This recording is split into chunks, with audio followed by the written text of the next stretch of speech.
সকালবেলা ঘুম থেকে উঠেই বসে পড়েছে কাঁঠাল ছাড়াতে।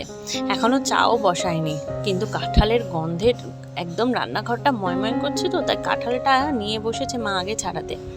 এটা হচ্ছে আমাদের গাছের শেষ কাঁঠাল। এইবারে 8খানা কাঁঠাল হয়েছিল, তার মধ্যে এটা শেষ, মানে এটা সপ্তম। আরও একটা ছোট কাঁঠাল ছিল যেটা বাদুড়ে খেয়েছে বা পাখিতে খেয়েছে বলতে পারো। ওই পাখি আর বাদুড় দুজনে মিলেই খেয়েছে। আসলে আমরা কেন একা খাবো, ওদেরও তো খাওয়ার দরকার, তাই না? তার জন্য ওরা খেয়েছে। আর এবারের কাঁঠালটা এত ভালো হয়েছিল, আমি তো সারাদিনে ঘুরে ঘুরে খেয়েছি। কাঁঠাল টাঠাল হয়ে যাওয়ার পরে হঠাৎ আমার হাজব্যান্ড এসে বলল যে আজকে আমার তাড়াতাড়ি স্কুল যেতে হবে। আর আমি তড়িঘড়ি করে এদিকে ডিমের ঝোল চাপিয়ে দিয়েছি, ডিমটাও সিদ্ধ করে নিয়েছি, হচ্ছে পাশে চা, আর চায়ের পরে এই যে ডাল বসিয়ে দিয়েছি। দেখো ডালও সিদ্ধ হয়ে গেছে, তো ডিমও কিন্তু অনেকটা কষে এসেছে। ডালটা যেহেতু সিদ্ধ হয়ে গেছে, আগেই বসিয়েছিলাম ডালটা, তাই সম্বার দিয়ে নিলাম। এখানে পাতলা করে কিন্তু তেজপাতা আর হচ্ছে রাঁধুনি ফোড়ন দিয়ে ডালটা সম্বার দিয়েছি। এভাবে ডাল খেতে কিন্তু বেশ ভালো লাগে, সাথে কিন্তু চাই একটু লেবু। তো কষানো হয়ে গেছে মশলাটা, অল্প একটু জল দিয়ে দিলাম, জল দিয়ে ভালো করে কষিয়ে নেবো যাতে আলুটাও ভালো করে সিদ্ধ হয়ে যায়, কারণ আলু পেঁয়াজ আদা রসুন একেবারে একসাথে দিয়েছিলাম, তার জন্য একটু আলুটা সিদ্ধ হওয়ার প্রয়োজন আছে। আর এদিকে মা হচ্ছে কচু ভাজা করবে বলে কচু কাটছে।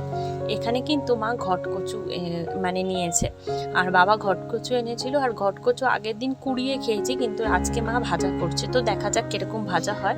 তাই বললো আগে একটু সেদ্ধ করে নেবে, মানে হালকা ভাপ দিয়ে নেবে, তাহলে নাকি অল্প তেলেই আর অল্প আছেই কিন্তু তাড়াতাড়ি কচুটা হয়ে যায়। অল্প মানে গ্যাস বাঁচাবো বা তেল বাঁচানোর জন্য কিন্তু এগুলো একটা খুব মানে ভালো একটা ট্রিক্স বলতে পারো। আর এদিকে দেখো আমার ঝোলটাও ফুটে এসছে, ডিমের ঝোল। তোমাদের আগেও আমি ডিমের ঝোলের একটা রেসিপি শেয়ার করেছিলাম, তাই আজকে আর অত ডিটেলসে গেলাম না। এখন ডিমগুলো দিয়ে ভালো করে সিদ্ধ করে নেবো, খুব তাড়াহুড়ো। এর মধ্যে মেয়ে উঠে গেছে, মেয়েকে খাওয়াবো না ডিমের ঝোল করব, তাই মেয়ের খাবার বানিয়ে ওর পিসির কাছে দিয়ে এসেছি। বলছি একটু ভুলিয়ে ভালিয়ে খাওয়াও দেখি, আমি ডিমের ঝোলটা করে তারপরে আসছি। ওকে আবার নিয়ে যাব স্কুলে, পড়ানো আছে, এইসব কাজের মধ্যে থাকবো ব্যস্ত। তো মেয়েকে পড়াতে দিয়ে এসে আমি স্নান করে এবারে একটু পুজো দিতে বসলাম। আজকে সকালবেলায় গোপালকে আর স্নান দিইনি, অনেক তাড়াহুড়ো ছিল, তো তার জন্য কোনো রকমে আর কি একটু ফুল দিয়ে আর কি রেখে দিয়েছিলাম। তো এখন স্নান দিয়ে জামা কাপড় পরাবো, সব সময় হয়ে থাকে না। আর আস্তে আস্তে দেখছি আমার রুটিনটা আমার মেয়ের সাথে সাথে অনেকটা চেঞ্জ হচ্ছে। এবারে কিন্তু মানে দেখছি আমার ওকে আর কি পড়তে দিয়ে আসা, নিয়ে আসা, আবার স্কুলে গিয়ে বসে থাকা, এইসব করতে গিয়ে আমার স্নান করতে বেজে যায় 2:30 3টে। আজকে যেহেতু তাড়াতাড়ি স্নান করেছি, কিন্তু অনেক দিন বেশিরভাগ দিনই আমি 2:30 3টে নাগাদ স্নান করি, তারপরে খাই, তারপরে মেয়েকে নিয়ে ঘুম পাড়াই। এতে কি হয়, অনেক দেরি হয়ে যায়। তাই ভাবছি আস্তে আস্তে রুটিনটা চেঞ্জ করব। রুটিনটা চেঞ্জ করলে অবশ্যই তোমাদের সাথে শেয়ার করব। আর দেখো গোপালকে কিন্তু রেডিও করে দিয়েছি। আমার গোপাল যে এত সুন্দর লাগছে, আমার এখন ভিডিওতে দেখেই এত ভালো লাগছে, সত্যি কথা। তারপরে চলে এলাম ছাদে। মাম্মামের তো এখনও দেরি আছে, সময় লাগবে একটু পড়তে।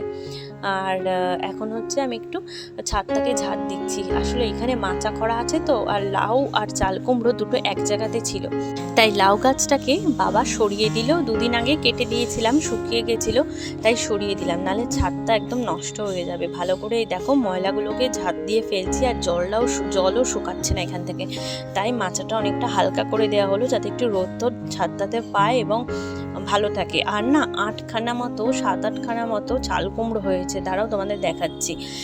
এই দেখো 8খানা মতো চাল কুমড়ো হয়েছে, আরও ছোট ছোট আছে ভেতরে। এখানে মনে হয় 6-7টা, তোমরা দেখতেই পাচ্ছ। আর এইটা হচ্ছে সব থেকে বড়, দুটো এখন কাটা হবে আর বাদবাকি থাকবে, তাই জন্য পুরো চাল কুমড়ো গাছটা উঠিয়ে দিচ্ছে না বাবা। যে কটা চাল কুমড়ো আছে হয়ে যাক, তারপর গাছটা তুলে দেবে। আর এই জায়গাটা ঝাড় দেওয়ার পরে আর ফাঁকা করে দেওয়ার পরে দেখেছো কি সুন্দর রোদ পড়ছে। যদি দেখি ছাদটা শুকনোই থাকে, রোদে আর কি শুকিয়ে থাকে, কোনো রকম শ্যাওলা না পড়ে, তাহলে কিন্তু আর কাটবো না, যতদিন চাল কুমড়ো হয় হোক। আর এদিকে একটা কেটে আনলো বাবা, আর এই যে সামনে যে ঝুলছে এই চাল কুমড়োটা কাটা হবে। আজকে দেখা যাক কি রেসিপি মা করে। যদি চাল কুমড়ো দিয়ে ভেতরে সর্ষে ভরে ভাজা করে, তো সেটাও খেতে খুব ভালো লাগে, জানো তো সেটা করলেও খুব ভালো হবে। আর এখানে হচ্ছে কড়াই বসিয়ে দিয়েছে, এবার একটু করব আলু পোস্ত।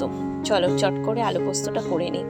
এদিকে দেখো পেঁয়াজ দিয়ে দিলাম, কিন্তু এখানে ফোড়ন দিইনি। আর আজকে আলু পোস্তটা কিন্তু একটু পেঁয়াজ দিয়ে করব।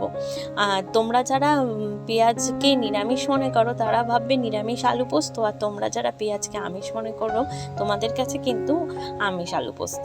আর আমরা কিন্তু পেঁয়াজকে সত্যিই আমিষ মনে করি, তাই পেঁয়াজ দিলাম। কিন্তু নিরামিষের দিন যদি আলু পোস্ত করা হয় সেক্ষেত্রে কিন্তু পেঁয়াজ দেওয়া হয় না, খালি আলুটাই তেলের ওপর ছেড়ে দেওয়া হয়। পেঁয়াজটা একটু লাল করে ভাজা হয়ে যাওয়ার পর আলুগুলোকে দেখো ছোট ছোট করে কেটে রেখেছি দিয়ে দিলাম। আলুটাকে বেশ করে ভেজে নেব। এখানে কিন্তু আমি কোনো রকম ফোড়ন দিইনি, কারণ পোস্ততে কি হয় যদি কোনো রকম ফোড়ন দিই তেলে সেই ফ্লেভারটা চলে আসে, এবং পোস্তের যে একটা আলাদা সেন্ট থাকে, একটা আলাদা টেস্ট থাকে। এখন তো সেই টেস্ট আগের মতো টেস্ট পাওয়াও যায় না, কিন্তু যতটুকুও থাকে ততটুকুও থাকে না, চলে যায়। হালকা করে লাল করে ভেজে নেব। ভেজে নিয়ে তারপরে হচ্ছে অন্যান্য মশলা দেব। তার আগে একটা কথা মনে রাখতে হবে, আলুটা যখন হাফ করে ভাজা হয়ে যাবে তারপর কিন্তু পেঁয়াজটা দেবে। এই পেঁয়াজ বলছি নুন দেবে। পেঁয়াজটা যেহেতু আগে দিয়েছো তা বলে যে পেঁয়াজের মধ্যে নুন দিয়ে দিতে হবে পেঁয়াজকে মজিয়ে দেওয়ার জন্য, তার কিন্তু কোনো প্রয়োজন নেই। পেঁয়াজ এমনিই ফুটলে মজে যাবে, গলে যাবে। আলুতে যদি আগেই নুন দেওয়া হয় তাহলে আলু কিন্তু কড়াইতে কেমন লেগে লেগে আসে, সেই ক্ষেত্রে আলুগুলো ভেঙে যাবে আর গোটা গোটা আলু পোস্তটা হবে না। আর এখানে হলুদ দিয়ে আমি চলে গেছিলাম, তাই বাবা একটু নাড়িয়ে দিল, কারণ মেয়ে চলে এসেছে। আলু পোস্তটা এবারে যা বাদবাকিটা মা করবে, কিন্তু রেসিপিটা তোমাদেরকে দেখাবো। এবারে একটু লঙ্কার গুঁড়ো দিয়ে নিলাম, হলুদ নিমিত্ত মাত্র, লঙ্কার গুঁড়োটাই একটু দেওয়া হয়েছে। এখানে কিন্তু কোনো লঙ্কার ইউজ করা হয়নি, কারণ আমাদের বাড়িতে একটু সবাই লাল লাল আলু পোস্ত খেতে খুব পছন্দ করে, তাই লঙ্কার গুঁড়োটা দেওয়া যাতে কালারটা লাল হয়। আর এখানে যে পোস্তটা মা বেটে রেখেছে শিলনোড়াতেই বাটা হয়েছে, কারণ মিক্সিতে ভালো পোস্ত বাটা যায় না, আর সেই পোস্ত বাটা তো অল্প, তাই মিক্সিতে ভালো হয় না, তাই মা শিলনোড়াতেই বেটেছে। বেটে এবার পোস্তটার সাথে আলুটার সাথে মশলাটা খুব ভালো করে কষিয়ে নিতে হবে। আমি হলে হয়তো একটু আলুটা ভেজে তারপরে পোস্তটা দিতাম, কিন্তু মা পোস্তটা আগেই দিয়ে দিয়েছে, সেক্ষেত্রে কোনো ব্যাপার নেই। মেন হচ্ছে একটু ভালো করে আলুটা ভেজে নেওয়া এবং কষিয়ে নেওয়া। আর আমি বুঝতে পারিনি যে কেন এখানটা এইভাবে আটকে গেছিলো। তো যাই হোক, তারপরে পরিমাণ মতো জল দিয়ে ফুটে গেলেই কিন্তু নামিয়ে নেবে আলু পোস্ত। আজকে এ পর্যন্ত, অন্য ভিডিওতে দেখা হচ্ছে। ভালো থেকো, সুস্থ থেকো।